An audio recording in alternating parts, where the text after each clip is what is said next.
What's going on, guys? You're well here, and welcome to Confabulate, the podcast where we talk about anything and everything.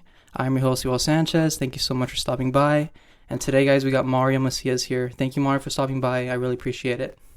Yeah, man, of course. I'm stoked to be here. I've been keeping up with your podcast, and I just think you stepping out of your comfort zone and, just doing this is actually pretty cool. I don't really know of anybody back home who's, taking the time and, like, the extra work to actually build up a podcast from scratch. And, dude, you've been going at it. You've been consistent. I love to see it.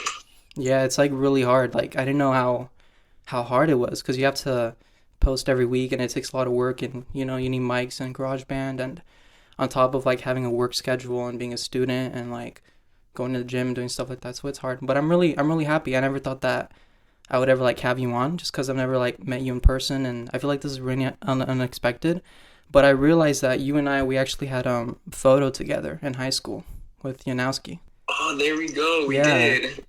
Dude, I absolutely loved that class, man. I still take a lot of his principles and just from photography into now what I do. yeah. Do you like?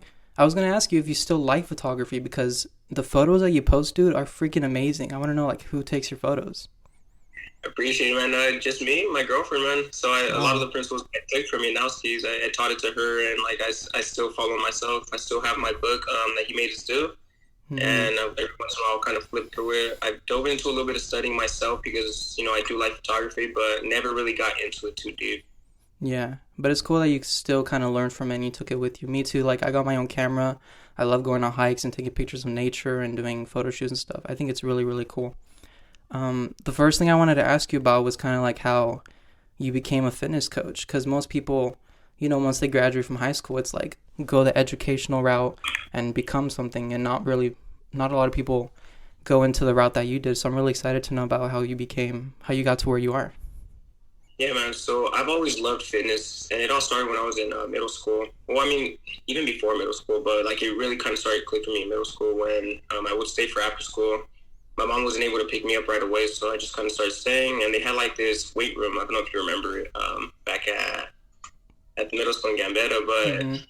he had this teacher. He would take us in, and like 2-3 times out of the week, he would just show us the regular compound lifts. So, your bench, your squat, shoulder press, like the easy stuff. And I was always the only one there. It was either me and like two other people. And it was super fun, man. I fell in love with it. And I was never confident with myself and my body, like at all, even through high school. So I was always like on this pursuit of, how can I find like the secret? To me, it was always like this secret. And I went through, a million different diets, tried everything. I would gain weight extremely fast. I would drop it extremely fast. And like, I was just never happy, and I never found a sustainable, healthy way. So it kind of stemmed from there. And then I would say around 2017, 2018, I fell in more love with it as well. Just from meeting the correct people, I started diving into like competition shows, bodybuilding, more nutrition. And from there, it just kind of like all snowballed effect and just became so fun and so natural. Like, to learn everything that I had to learn, it was all on my own studies. I paid for like certificates for like precision nutrition, NASM, things like that. But the majority of everything that I know, it's all from just hiring people to teach you and just from studying countless hours on the internet. Yeah. And when did you know that this was like something that you wanted to do, like to make a living out of it? Was it because you just loved it so much and you wanted to help other people? So I always said I wanted to do something. I always wanted to be in some type of business. I was never really good at school. I know a lot of people that remember going to school with me remember that I would barely even show up. And when I wasn't at school, I was at the gym. Like, that's what Yeah. I would skip school for. I would go to the gym, and then I would go to the beach. And I'm like, this is the life I want. I don't want to have to go to school for something, like to study something I don't want to study. And so even after high school, I tried to go to MPC. I dropped out like 2-3 times. Like, I would drop out, and then I would convince myself to go because like this is the route for me. And then the same thing again. I would get there. I'd go strong for 2 weeks. I'm like, this is not for me. Like, I just can't. I can't sit still. I can't think. I would be in class studying nutrition. Like, it just didn't make sense to me. So I ended up dropping out and saying like, I'll figure it out. I started serving. I took on serving full time, and then I was helping my dad out with his business a lot. So once I hired my coach back in like 2018, I think, I saw kind of, how it takes place, how you can help people, and it changed my life completely. My coach completely just made me take a 180 from what I was already doing. Yeah. And when COVID hit, I got laid off. So I was taking on landscaping full time, and I was supposed to take over my dad's business, but then again, it wasn't for me as much as I liked it. And somebody actually reached out. So my first mentor reached out to me, and I was already like thinking about it. I was already helping people just for free, just because I wanted to help them out and see what I can do. And I was getting them results. People were dropping 20 pounds, 30 pounds. And I was like, wow, like I can actually help people. Like my knowledge, I can pass it down to someone and they can use it in their life and can change their lives. Yeah. And it was a possibility, but like I didn't take any action to actually make it a possibility. Does that make sense? Yeah. Like I knew I could if I like really tried, but like I was scared. I think everybody gets into a place where they're scared to take action. They're scared to actually work towards something with the possibility that it might not work out. Right. But my mentor is Zach Colburn. He reached out to me. I got on a call with him, and he actually helps coaches build their business up and build a foundation and change their mindset, kill those limiting beliefs. And he helped me out tremendously. So I worked with him for about a month, and then a month later, I moved out to San Diego. Wow. Yeah, that's inspiring me, dude, because like my dad has his own business too. He has a plumbing business. Again, that shit is like not for me. I've been helping him out though for a few years, and it's like the path that you took, figuring out what you actually love and what you actually are happy with doing. Because I love music, so that's actually like inspiring me to just pursue what you want to do and not. Again, like you might have wanted to do it to make your dad happy and stuff, but you got to like focus on yourself when you like. That's really cool. I did mention San Diego here. I wrote it down because you did move to San Diego. What was the purpose, or like why did you decide to move to San Diego? Several reasons. One, I came down here and I came down here to buy a car. So a while back, me and my buddy were just flipping cars. We'd buy a car in San Diego because they're a little bit cheaper for whatever reason, and then we would just sell it back home just for a little extra cash. And so I came down here, and I was only here for like a day. And in that day, I met up with Zach because he's actually out here in San Diego. He's actually from Salinas too, which completely trips me out. And I hung out with him, and he showed me like San Diego. So he took me to Shock, a gym out here that's on the beach. He showed me the possibilities, what I could do if I moved out here, and immediately I was hooked. So like the first hour I was in San Diego, I was just like, this feels like home. I need to move out here like ASAP. Like I don't know, I don't care what it's gonna take. Like I'm gonna get out here. Oh, cool. And yeah, it was cool, man. It was really out of just like the blue. A month later, I was out here, and it all happened really fast. Yeah, it wasn't like hard at first as soon as you moved in? It was tough. It was definitely tough. The move itself was definitely tough, but I always had the bigger picture in mind. Like I was moving out here to create a reality that I knew was possible for myself. So the weather, to be able to impact more people, to be able to network as much as possible. I've met some amazing people out here, and I feel like I've really expanded my mind just from all the different types of people I've met. Everybody I've met out here, nobody's from here. Everybody's from like Wisconsin, Texas, Hawaii, the Philippines. Like people are from everywhere. So there's so much diversity out here. Yeah, I love San Diego. I've been there a couple times. I stayed there for a weekend when I auditioned for American Idol. It was like at a park, Tuna Harbor Park, something in San Diego. And I love San Diego. It was really nice. It was warm. The city's cool. I've been to the zoo. I've been to SeaWorld. I've been there a couple times. I really love it. So I think that's really cool that you were able to take that step and just move on with it. I'm going to skip ahead, though, because you did mention the amount of people that you met and stuff. Is there, like, an inspirational story from someone that you've met, gym-wise? Actually, yeah. So I guess there's kind of two. So that day I came down to get the car and everything. I hung out with my mentor Zach. So I came down here for the car. I ended up staying an extra day. So I hit up a buddy that I knew was out here. I was like, dude, can I crash on your couch? He's just like, hell yeah. So I crashed on his couch, and then I went to go work out with Zach. And after we worked out, I met some cool people there. He took me to the bay, and it was a really calm day. It was like 78 degrees, warm, not too hot. And we're just walking around the bay, and he was pretty much just breaking down, where he came from. And, he came from Salinas, very similar backstory to mine. We kind of grew up the same way, same like beliefs. School was never for us. We dropped out of NPC. Like it was all correlated. And I saw that the life that he made for himself, all while helping people at the same time. Like he really showed me like you could really have both. You don't have to hate your job and just to trade it for, a decent amount of money to live. Like you can really have both. Like if you just have the correct system, you have the correct structure, and really believe that you can do it, that you just work at it. Yeah. And we took a walk across that bay, and like it was just by all the hotels, and such a calm day. There's very few people out because it was in October. It was like still kind of COVID, like everything was open but not as open. And we're just talking, and the whole time I was just like, damn, okay, like what do I have to do to get out here and make this my reality? Because I have somebody who's teaching me, who's showing me the ways. All I have to do, just follow protocol, follow what he teaches me, and Yeah. I could very well do it. So that was one. That was super cool.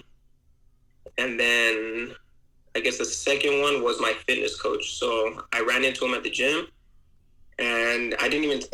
I told him I was moving out here, but I didn't tell him when I was moving out here. So I moved out here, and I went to the gym, and I saw him, and I ran into him. I was just like, dude, it's good to finally meet you. Like I made it out here. Like I talked about it. I knew it was gonna be tough, and then now I'm out here. Like I'm living out here. This is my home now. So that was super cool since he played such a big impact in my life, and Yeah. he changed my perception in a lot of things, and just overall completely changed, the way I do things, the way I view fitness. Yeah. I think that's really cool because you never, I guess you weren't really expecting again, like to have people's advice for it to plan out your life how it did. I think that's really cool. I wanted to ask you a few months ago, like you posted something that it really touched me. You were kind of saying about how posting about like a time, like a dark time in your life, and no one really knew what you were going through. And I know what it feels like to be like to kind of like put yourself out there and being sensitive and stuff like that. So I wanted to ask you more about that post. Why did you decide to post that? So, good question, man. Yeah. Purely just to be transparent. So nobody really knew I was in a darker place. And the reason I didn't ever speak on it or even like go to like a lot of my closest friends, I think the only one who really got me known was Jose Esparza. But the reason why is because I've always been viewed as a leader. So to be a leader, like you really can't show that you're weak. You can't show that, you're scared or you're not right. And, I had a couple people that looked up to me. I have a little brother. I have a family. And family's not all the way, the best right now. It's definitely been better in the past. I have friends that have always looked up to me. And for me to kind of just show that I was weak and I was in a dark place and I was not right mentally, to me, that broke me a little bit more, So I always put up this front that I was always good. I was always confident. Money was always good. I didn't have problems in my life. And moving out to San Diego, you see that the way I had to like run my business, everything is on Instagram, and we all know that Instagram is just a highlight reel. You don't show your troubles or, where your mistakes. But I was posting on Instagram. I was like, okay, I have a good camera. Things are looking cool. I'm at the beach. I was like, I don't want to come off as like this picture perfect person, because exactly a year and a half ago, I was in a very dark place, and like it took everything I had to crawl out of that. So for a little bit of context, like when you have adversity in your life, the first thing we want to do is cope in some type of manner. And the way I did with it was drinking extremely heavy, rolling a lot, And I'm a little bit more transparent with like my past drug use too, because like it's who I am, it's how I got here, it's everything about myself, So I was, messing around with drugs that I wasn't supposed to be messing around too consistently. I was drinking a ton. I wasn't sleeping. I stopped caring about like my nutrition, my health. I stopped caring about relationships in my life, whether it was with family, my girlfriend, just in general, even with friends. I felt like I could have been treating them so much better. And but nobody really knew that, I just knew it. I looked in the mirror and I didn't like who I saw in the mirror. Yeah. So I knew I had to do something about it. And it took a year of just me being consistent, me pretty much locking myself away and just doing what I had to do. And my fitness coach helped out a lot with that too, because I just stuck to my diet. I stuck to my nutrition. I stuck to my workouts and everything I had to do. I did not miss a day. I woke up every single day at 5.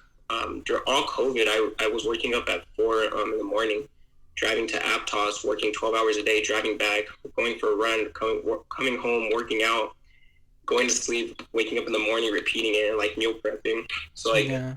that was probably the hardest thing I had to do, but it put me in a way better place now. So I wanted people to see that like everything hasn't been perfect, everything hasn't been cool. To and like even now, like it's not like I don't stress now. Like there's always gonna be stress in your life, but I wanted people to see that everything's not picture perfect.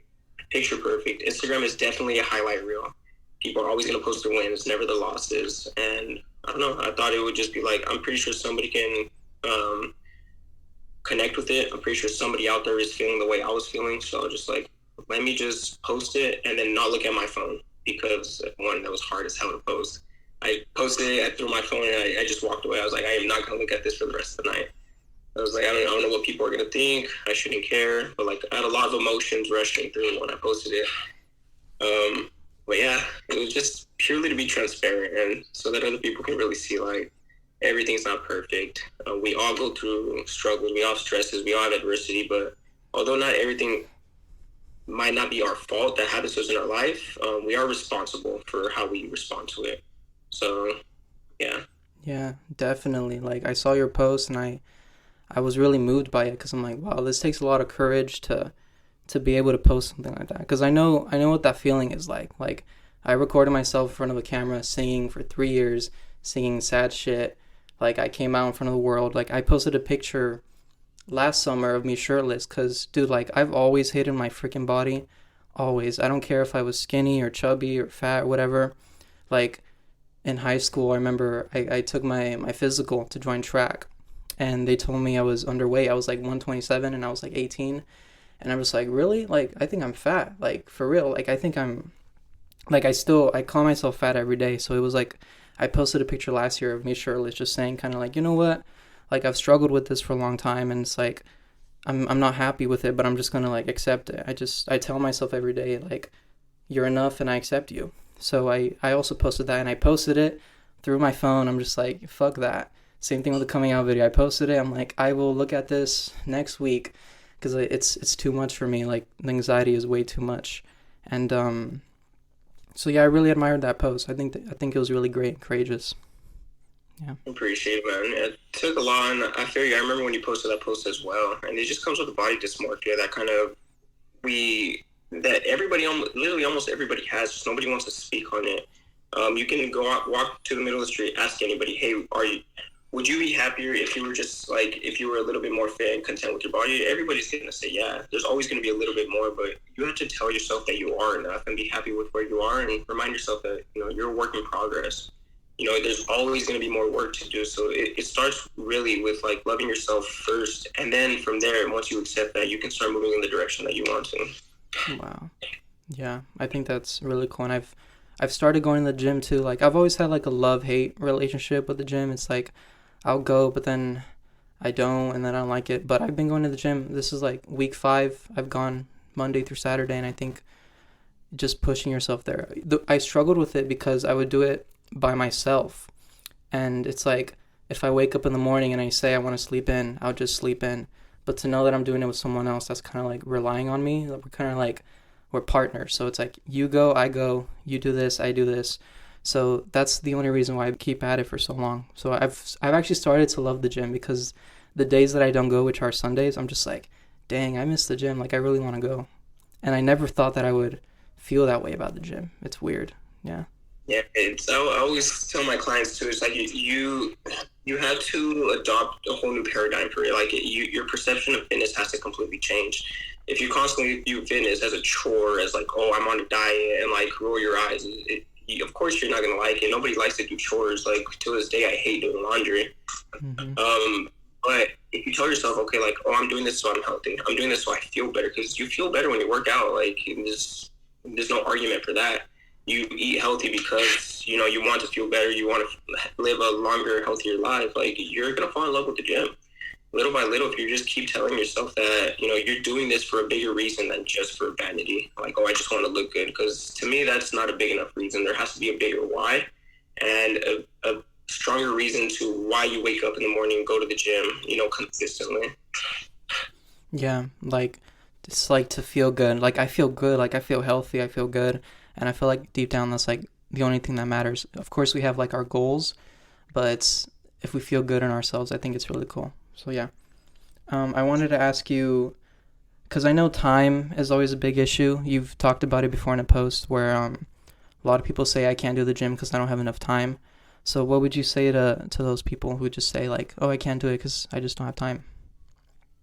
So the thing with time is we all have the same 24 hours. So the idea of time management is complete bullshit. It really falls down to energy management and, where your values are at. If you don't value yourself enough to wake up and, exercise for 90 minutes a day or just to get some movement, because realistically, you only need to work out like with weight training, you only need to work out like 3 times a week and then just make sure you're moving throughout the rest of the week. If you don't find enough value in that, you're going to convince yourself that you don't have time. But me, when I was working an hour away, I was living in Monterey, driving to Aptos. I was waking up at 4 in the morning to prep all my meals, driving for an hour, then working for 12 hours, then driving back an hour, then going on a run, then lifting my weights, then reading, then going to sleep, getting my 6, 7 hours every single day. I found the value in what I was doing, so I made it happen.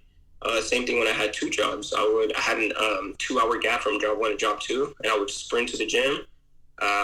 Get to the gym, I work out really fast, get my main lifts in, do quick cardio, shower at the gym, and then go to my next job. Like, there's always time. It really falls down to like your energy and where you want to place the energy. So yeah, the idea that somebody doesn't have time, it's not really a time problem. We all have the same amount of time. It's just just how much you value it. Do you value it enough to, create time for it, to really use enough energy to, find time and, with that time, use it correctly? Yeah, I was in that headspace too, where I was like, I don't have enough time to go to the gym.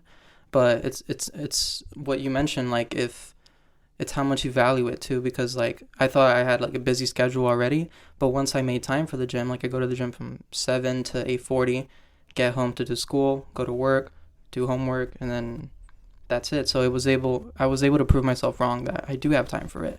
It's just how much I care, how much I want to put into it. I want to ask you about, let's see, do you have any advice on creating a routine that benefits you? Because I remember your post was like, find something that works for you, whether it's a morning routine, going for a walk. Do you have any advice for people that are trying to create their own routine? Yeah, so I always recommend the book Atomic Habits. It's an awesome book on just creating habits and, breaking old habits that don't serve you any purpose anymore. Start small. Everybody tries to just, okay, I'm going to go on a diet. I'm going to cut out all my favorite foods. I'm going to chicken, rice, and veggies every single day, 7 times a week, work out 7 times a week with cardio 7 times a week. It doesn't work that way. Like, you have to incorporate your favorite foods. You have to make sure it fits within your calorie intake, your calorie goal, and just get some type of movement that you like. I do recommend that everybody, has some type of, weight training, resistance training, just because, you're strengthening up your core, your back. You're going to feel stronger. It's going to speed up your metabolism. And there's a number of different benefits for it. But start small. Find something that you like. Like I said, you can get an amazing amount of results just by going 3 times a week and pushing yourself 3 times. And then you don't even have to do an insane amount of cardio. So the majority of the clients that I get on right now, I actually had to slash their cardio and take it out completely. So they are always doing an excessive amount. And I had to tell them, hey, let's take a couple steps back. We're going to rewire everything. We're going to make sure that you have a healthy relationship with food, and that you're not seeing this whole, diet and fitness as a short-term fix. It has to be sustainable. It has to be something that you enjoy doing, and you're doing it for the right reasons, and that you start small and then just compound it. You start small, you start going 3 times a week, and then eventually, you build up enough strength, enough willpower to go 4 times a week. And then once you fall in love with it, you have enough time, you can go 5 times a week, and then you have bigger goals set for yourself. Yeah. So it's always about starting small, gaining enough nutritional knowledge, counting your macros, eating enough protein, and you're having enough protein in your diet, drinking your water, just the fundamentals. The fundamentals is what always works. Yeah. And just sticking to it, just being consistent. Yeah. You mentioned journaling too. I was interested in, do you journal? Do you write every day? Dude, every single day. I can't miss it. It's mandatory, non-negotiable. Wow. And yeah, I'm sure you journal too, right? Yeah, I write songs. I write a bunch of stuff. I'm always writing, yeah. Yeah, so you definitely know the power behind it. But every morning I write down my gratitude list, just a list of things of things and people that I'm grateful for. Then I write down my affirmations. So it'll be a page full of affirmations, just like, I am confident, I am limitless, I am powerful, I am, and just a whole entire list of just I ams, things that I feel like need to be told to myself, because we walk around with all these negative thoughts. They always say, for one positive thought you have three negative thoughts. And like that's a scary idea. We're walking around in this negative headspace all the time. So if you start your day off with, the correct gratitude list and affirmations, and then you write out whatever's on your mind that day, and you're okay with whatever way you're feeling, and you're just aware of it, you're gonna go about your day a little bit better. It's just about pouring into yourself before you really pour into the rest of the world. Yeah. And how long have you been doing that? Because it's nice to go back to that and see like how my mindset has changed and the difference in what I'm writing about. So I started doing it back in August, July, consistently. So I still have my journals. I'm excited to go through them. I just haven't touched them yet. Like I want it to be like I want to have just dedicate a day where I just sit down and I just read all of it. I'm just gonna be like, wow, okay, this is what I was thinking, a year ago, 2 years ago, versus how it's completely different. And it's definitely evolved from then and now, but it's gonna be really fun to look at. Yeah. Talk more about like how do we know how much is enough calories and how much is like how do we know we're taking in too many calories or less calories? Does it go back to just knowing how much you want to work out and knowing your schedule? Yeah, so that's going to be tricky, and it's going to be different for everybody. Right. So yeah, everybody's metabolism is going to be running a little bit differently, and it really comes on your height, weight, age, how much you're moving, your metabolism right now. If you've been hopping on diets for the past year and just crash dieting the whole time, like a lot of clients too that I start, they want to lose fat, they want to lose weight, and we just can't do that to them because they've been eating 1,200 calories and their metabolism isn't set up to lose weight right now. And we very well we can cut their calories to 900, but how unhealthy would that be, and how shitty will they go around feeling the entire day? It would be very unethical for, our team to do. But so everybody's a little bit different. There are nutritional calculators online, and they aren't perfect, but they give you a rough estimate of, the amount of protein and calories you should be eating. I always say, find a rough estimate, get that estimate, and then just follow it consistently for like a week or two. See whether your body goes up and down. If it stays the same, you're sitting at around maintenance. If it goes up, you're in a slight surplus. And if you're going down in weight, you know that you're in a deficit. So you're losing weight. You are eating less calories than your body needs to sustain itself. Yeah. But it's like a thermometer. It's really weird. So somebody's maintenance calories never stays the same. So if you put in the calculator right now, it tells you that your maintenance calories is 2,300, and say we take you through a fat loss phase, we reverse diet you back up, we will put you in a better position to where you're building more muscle, you're putting on the least amount of fat possible, the most amount of muscle possible, and we'll actually be speeding up your process, your metabolism. So a great example of this right now is one of my clients, Brian. We completely fixed up his metabolism. So I had him when we first started, he could only eat like 2,000 calories, and that was like, he wasn't losing weight, so we had to cut him. Once he got to around 17, I was just like, you know what, we're cutting this. We're taking a couple steps back, and we're going to fix you up completely. So we fixed up his sleep. We fixed up his stress. His stress management was a huge one. He was dealing with a lot of things in his business. We incorporated more rest days. We fixed up his training, and we started reverse dieting him. So from his maintenance calories went from about 2,000 calories. If he ate 2,000 calories, his weight would stay the same. So now he's at 2,700 calories and his weight stays the same. Wow. So now he's so much more. He feels amazing. He feels alive. He feels pumped up. He's getting better sleep. He feels confident, and he's putting on muscle right now while burning body fat. So I'm sitting him at 2,700 calories, and he's slowly getting leaner. He's getting abs. He's losing body fat. He's building muscle. So he's in a really good phase right now. And it all just came down to the fundamentals, just really keeping track of, things like digestion, stress, his sleep, his, how he's recovering, how many times he's working. We actually cut down on the amount of stress. So we cut down on his cardio and on how many times he was working out each week. Right, yeah. I saw Brian's post. I thought it was cool. I know Brian. I did track with Brian. He's really cool. Producer too. He makes music. Super cool. Oh, not that Brian. I was thinking, it's a Oh, different Brian. But different yeah, I Brian. actually work with Brian too, dude. Yeah.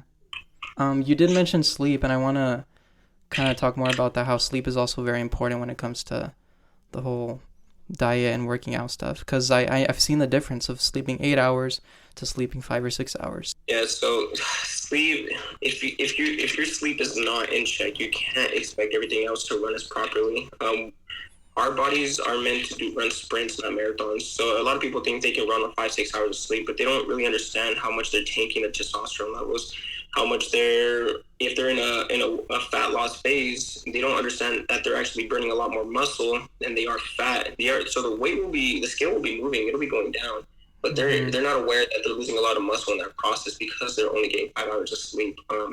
Their cortisol levels are going to be through the roof, which is just a stress hormone, and us knowing that cortisol is a catabolic hormone, it actually breaks down. So it'll be breaking down your muscle, and you will be thinking that, hey, the scale's moving, I'm losing fat, but a lot of it's coming from muscle. So it'll be like half muscle, half fat. And there's actually studies that back this up that, somebody who's in a deficit, who's, trying to lose weight, somebody who sleeps 5 hours, somebody who sleeps 8 hours, the person who's sleeping 5 hours loses 50% more muscle than the person who sleeps 8 hours. Wow. Yo, I feel like I'm in class right now. I should be taking notes. This is so cool. I'm going to be listening back. I'm going to be like, yes, do this, do this. This is so cool. You talked about before how someone asked you if, like, when you knew you were satisfied with the results that you have. And you mentioned how you're always still working at it. Talk more about that, about knowing when you're satisfied. That was a good question. That's funny. You're Yeah. bringing up a couple of like just little posts, and I remember each one. It's awesome. Yeah. Yeah, so that's a good client of mine, Brandon. He is freaking awesome. So his progress and his physical process comes nowhere near his like the mental changes he's made. He's a completely different person mentally. His confidence through the roof. I freaking love to see. He's such a sweet person. But he asked me one day, he's just like, "Hey, when did you know you were there?" And I'm like, "What do you mean? It's like, when were you completely satisfied with where you are?" And I'm like, I just laughed. I was just like, "Dude, you never are." Like, I know IFBB pro bodybuilders who work every single day of their lives to get better. Like, it never really ends. You have to love the process, and you have to love, right back to what we were talking about, you have to love yourself. You have to fall in love with this constant pursuit of getting better. So you can be happy with where you are, but people always think that happiness is like this destination. So I kind of explained that to him, and like, dude, there's beauty in like the process of it. Like, you really have to love that, you're doing this for all the right reasons, and it's not a vanity thing. Like, trust me, once you get to a certain place, a little bit of body dysmorphia is going to kick in and remind you like, hey, this could be a little bit better, or this could be a little bit better. And it's a good and a bad thing. So it's good in the way that it's there. We put these lenses on so that we're always, finding these little flaws so that we can work on them, so that we see what is it that we had to work on, and constantly be improving, because we're constantly evolving as people. If we didn't put those lenses on, we would get to a certain place and then just get complacent, and we would just stop growing.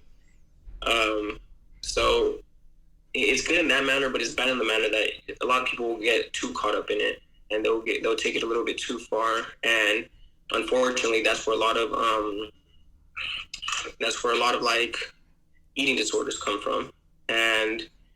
But that all stems from, that's when you really have to take 10 steps back and see where it all stems from, how we can fix it.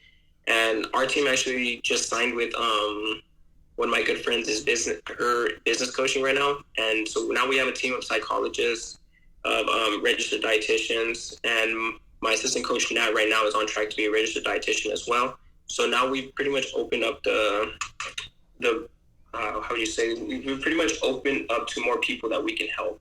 Yeah. We're helping on a broader scale now, not just people, to get abs. Like, we want to help people and make sure that they have healthy relationships with food. And, and to do that, if anybody has a disorder or something, we have to be registered dietitians. So knowing that I have people on my team and around me that can help with that makes me feel a lot better. It feels like I can give more to this world than, I originally started at. Yeah, I think that's really cool. I think that can really help me too, because I've always had a bad relationship with food. I would try diets and I would never make it that long. I eat a lot when I'm stressed. I have an eating disorder, and it fucking sucks. I've had it for a few years, and so that I think that's really cool, because I know it's a lot of people go through it, and to have not only like your trainers but the psychologists and dietitians, I think that's really cool. And back to the being satisfied, it's like, isn't that kind of like with everything in life, not just the gym? It's kind of like you're always working at it and always getting better. Yeah, it's never ending, and I mean, there's the beauty of it, but you have to know that you're enough and understand that you're enough. So the work is Yeah. always going to be, it's never going to end, but just understanding that, you know, what you're doing right now, if you're genuinely putting in the work, like, you can tell yourself that it's enough. You're doing good, and just remind yourself of it. And at times we might not feel that way, but that just comes back to like our perception of things, and you know, how we talk to ourselves, and you know, we have to be our own best friends. There's this, actually, I don't know if you've read this book before, but definitely an amazing book called Psycho-Cybernetics Mm-hmm. by Maxwell Maltz.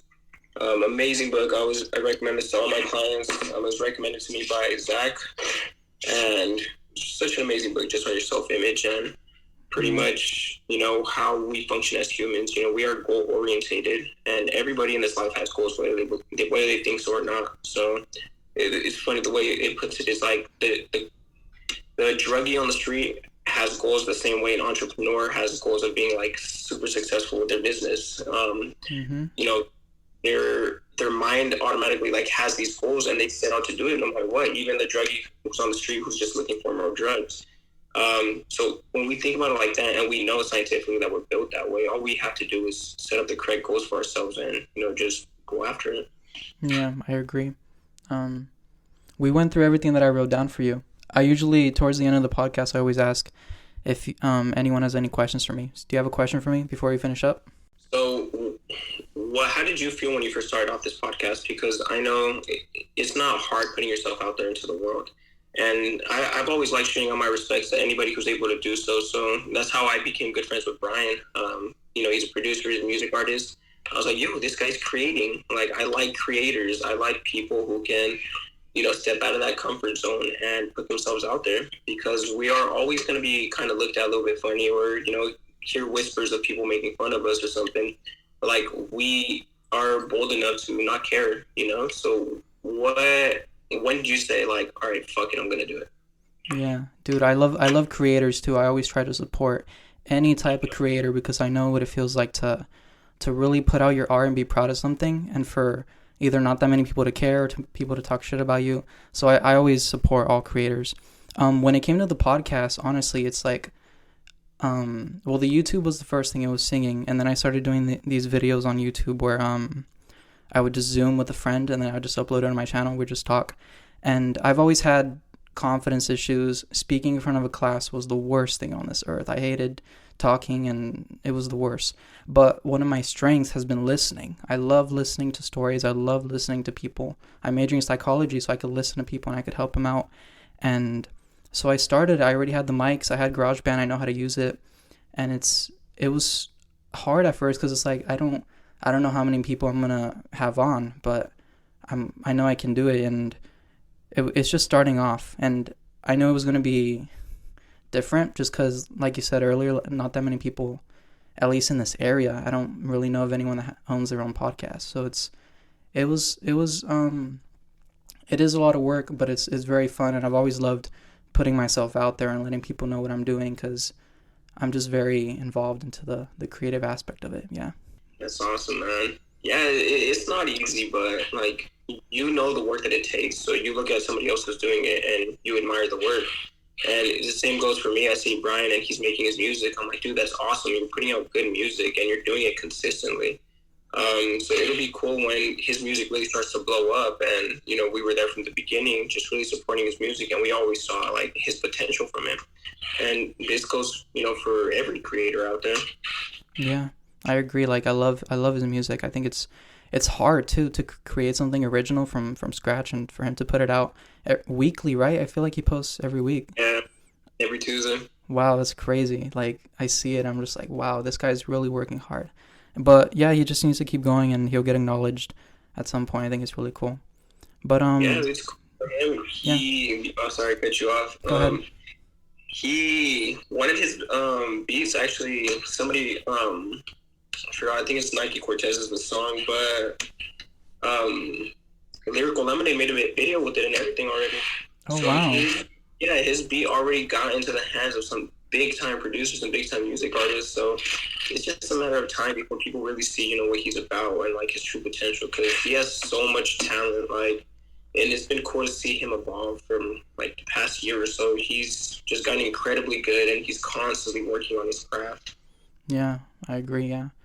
Well, thank you so much, Mario. Like, for real, like, I really appreciate it. Like, super grateful that you took the time to come on. I know this is like, people are going to think this is so unexpected for you to come on my podcast, but I think it's super great. I'm very excited that you came on. It's going to come out Monday, so I'm really excited. I really appreciate it. Awesome, man. I'm excited to hear it, dude. Thank you for having me, man. Thank you for reaching out. Yeah, this was awesome. I would love to do it again sometime, man. Yeah, of course. Let me just conclude and then we'll finish up. Thank you guys so much for checking out Confabulate. I really appreciate it. And I will see you guys next week. Thank you so much. Bye.